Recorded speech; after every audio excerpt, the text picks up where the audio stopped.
ফিরে এলাম খবরে। পাথারকান্দিতে সংগঠিত মব লিঞ্চিংয়ের ঘটনায় জড়িতদের শাস্তির দাবিতে প্রশাসনকে স্মারকলিপি প্রদান, বিক্ষোভ জনতার। দুদিনে আটক 4 অভিযুক্ত। পাথারকান্দিতে সংগঠিত মব লিঞ্চিংয়ের ঘটনায় স্থানীয়দের মধ্যে বিরূপ প্রতিক্রিয়া বিরাজ করছে। এ মর্মে শনিবার শত শত জনগণ পাথারকান্দির রাজপথ কাঁপিয়ে দোষীদের কঠোর শাস্তির দাবিতে মিছিল যোগে স্থানীয় থানায় একটি স্মারকপত্র প্রদানের চেষ্টা করেন। প্রতিবাদী মিছিলটি বিশাল মেগামার্টের সম্মুখ থেকে শুরু করে পাথারকান্দি থানায় যাবার পথে পরিস্থিতিগত কারণ এবং এলাকার শান্তি সম্প্রীতি বজায় রাখতে মাঝপথে আটকে দেয় প্রশাসন। উত্তেজিত জনগণকে সামাল দিতে হিমশিম খেয়ে পুলিশ বাহিনীকে পরিস্থিতি নিয়ন্ত্রণে আনতে পুলিশ মিছিলকারীদের মধ্যে থেকে ছাত্র নেতা বদরুল হককে আটক করেন। এতে পরিস্থিতি নিয়ন্ত্রণে আসে। পরিশেষে প্রশাসনের কথা মেনে পরে মিছিলকারীরা পাথারকান্দি সমজেলা এসিপি অনির্বাণ শর্মা ও থানার ইন্সপেক্টর ওসি মানসজ্যোতি বড়োর কাছে স্মারকলিপি তুলে দেন।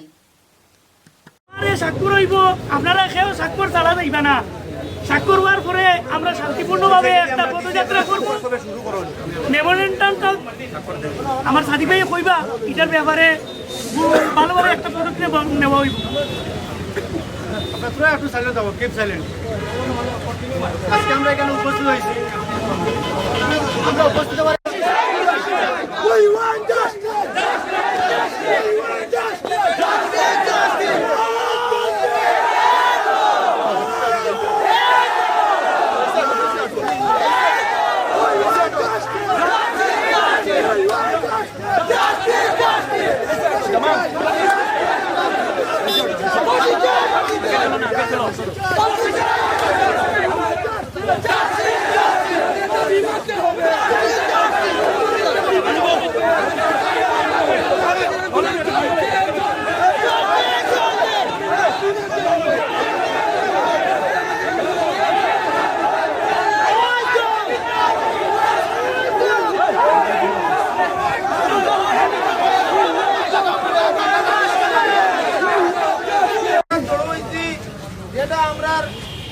বাইরে মারা হয়েছে, দুষ্কৃতীরা মারছে, মারিয়া এরা বর্তমানে দ্বিতীয় মেডিকেলে আছে।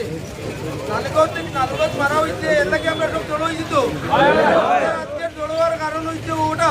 আর আমরা যেটা আজকে প্রশাসন করবো, মিছিল করবো শান্তিভাবে, কোনো উলস্থল নাই, শান্তিভাবে হয়তো আমরা মেমোরেন্ডাম দিতাম যে আমরা আসামি ধরা হয়েছে। প্রশাসনের প্রতি আমরা প্রশাসনের যেটা আস্থা আছে, যে আসামি যাইতো আমরা কালকে দেখছি ধরা হয়েছে। আর বাকি আসামিগুলা ওসিদারে কথা দিয়েছেন তাই প্রত্যেক আসামিরা ধরবা। এর লাগে আমরা উল্লেখন না করিয়া প্রশাসনকে ভরসা রাখিয়া শান্তিপূর্ণভাবে আমরা মিছিল করবো, মেমোরেন্ডামকে দিব। তার ওটা হইল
বিরুদ্ধে আমরা এখানে আজকে প্রতিবাদে আমরা নামিনি। আমাদের একটাই দাবি হলো যে বরাক উপত্যকা শান্তির দ্বীপ প্রয়াত ইন্দিরা গান্ধী বলেছিলেন, বরাক উপত্যকার শান্তির দ্বীপ কে বা কারা বরাক উপত্যকার করিমগঞ্জ জেলার পাতাকান্দিকে কে বা কারা অশান্ত করার জন্য চেষ্টা করছে। ওদেরকে যেহেতু ওদের ভিডিও ক্লিপস রয়েছে, ওদেরকে চিহ্নিত করে আইডেন্টিফাই করে প্রত্যেকজন আসামিকে একজন করে চিহ্নিত করে প্রত্যেকজন আসামিকে করায়ত্ত করে আইনের সর্বোচ্চতম শাস্তির দাবি জানাচ্ছি। ইতিমধ্যে আমাদের পাতাকান্দি পুলিশ যিনি ইন্সপেক্টর যিনি রয়েছে, ওসি যিনি রয়েছেন, উনি অত্যন্ত কর্মতৎপর একজন ওসি। ওনার নেতৃত্বে আমরা দেখেছি গতকালকে 3জন না 4জনকে অ্যারেস্ট করা হয়েছে, 4জন অ্যারেস্ট করা হয়েছে। তাই আমরা বিশেষ করে পাতাকান্দি সমষ্টিততা করিমগঞ্জ জেলার বিভিন্ন প্রান্ত থেকে আসা আগত মানুষরা এবং প্রতাপগড় জাফরগড়ের পক্ষ থেকে পাতাকান্দি ওসি মহোদয়কে আমরা এবং পাতাকান্দি সিডিএসপি তথা জেলা প্রশাসন এসএসপি ম্যাডাম থেকে শুরু করে সবাইকে আমরা এই বৃহত্তর অঞ্চলের পক্ষ থেকে আমরা অশেষ ধন্যবাদ জানাই। আরেকটা কথা বলতে চাই যে পাতাকান্দিতে যে বাজারা অশান্তি করছে এইটা যেন ফার্স্ট হয়েছে এবং আমরা সবাই দৃষ্টি আকর্ষণ করছি এটা যেন লাস্ট হয়, এর যাতে পুনরাবৃত্তি না করতে আমরা আবার পুলিশ প্রশাসনকে আবারও ধন্যবাদ জানাই। ওদের নেতৃত্বে এখনো পাতাকান্দি এলাকা এখনো শান্তপ্রিয় এলাকা হিসেবে বর্তমানে প্রতিষ্ঠিত হতে যাচ্ছে। আজকের দিনে যদি করিমগঞ্জ টাউনে বা করিমগঞ্জ শহরে বা অন্য ধর্মাবলম্বী মানুষের প্রতি এরকম আক্রমণ হতো তাহলে হয়তো প্রশাসনের আওতার বাইরে পরিবেশ চলে যেত। যার কারণে আমরা প্রশাসনে আবারও দৃষ্টি আকর্ষণ করছি। আমাদের একটাই কোনো দাবি, এটা আমাদের কোনো পার্টিকুলারলি কোনো সংগঠনের দাবি নয়, আমাদের বৃহত্তর অঞ্চলের দাবি। হিন্দু মুসলিম বৌদ্ধ খ্রিস্টান জাতি ধর্ম বর্ণ নির্বিশেষে সবার একটাই দাবি, প্রত্যেকটা ধর্মের মানুষ শান্তিকামী মানুষ, প্রত্যেকটা ধর্মের মানুষের এই বর্বর কাণ্ডকে নিন্দা এবং ধিক্কার জানাচ্ছে। সবার একটাই মনে দাবি যে ভিডিও ক্লিপস দেখে যে বা যারা এই অ্যাটেম্প টু মার্ডারের সাথে জড়িত ওদেরকে আইডেন্টিফাই করে অতি সত্বর যাতে আমরা আজকে এখানে মেমোরান্ডাম দেবো, একটা সময়সীমা মেমোরান্ডাম দেবো, এই সময়ের ভিতরে যাতে করিমগঞ্জ জেলা প্রশাসন পাতাকান্দি পুলিশ প্রশাসন যাতে করায়ত্ত করে আইনের সর্বোচ্চতম শাস্তি দেয়, এটাই আমরা দাবি জানাচ্ছি। ধন্যবাদ। 3 তাৰিখে আমি এফআইআৰ এখন পাইছোঁ। পাথাৰকান্দি থানাৰ অন্তৰ্গত নালুগাঁও তদন্তি হৈছিলে। তাত আমি এতিয়া গম পালোঁ দুজন যুৱকক কিছু ব্যক্তিয়ে দলবদ্ধভাৱে আক্ৰমণ কৰিছে, এটেক কৰিছে। তেতিয়া আমাৰ পুলিচ টীম গ'ল আৰু 2জন যুৱকে উদ্ধাৰ কৰি আনি পেলাই আমাৰ যি হস্পিটেললৈ প্ৰেৰণ কৰিলে চিকিৎসাৰ বাবে।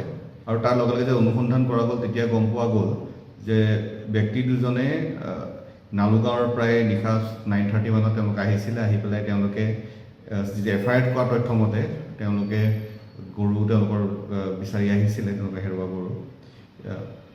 কিন্তু এই ক্ষেত্ৰত কিবা ভুল বুজাবুজি সৃষ্টি হ'ল আৰু তেওঁলোকক সন্দেহজনক ব্যক্তি বুলি ভাবিলে আৰু সেই সকান্ততে তেওঁলোকক ওপৰত যি দলবদ্ধ আক্ৰমণ ঘটনা হ'ল।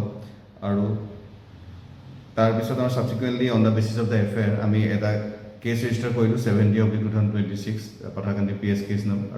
আৰু এইখনৰ অধিক অনুসন্ধানত আমি আৰু কণ্টিনিউৱাছ ৰেইড আমাৰ চলিলে। আৰু তাৰ ভিত্তিত আমি এতিয়ালৈকে বৰ্তমান 4জন ব্যক্তি আমি এৰেষ্ট কৰা হৈছে।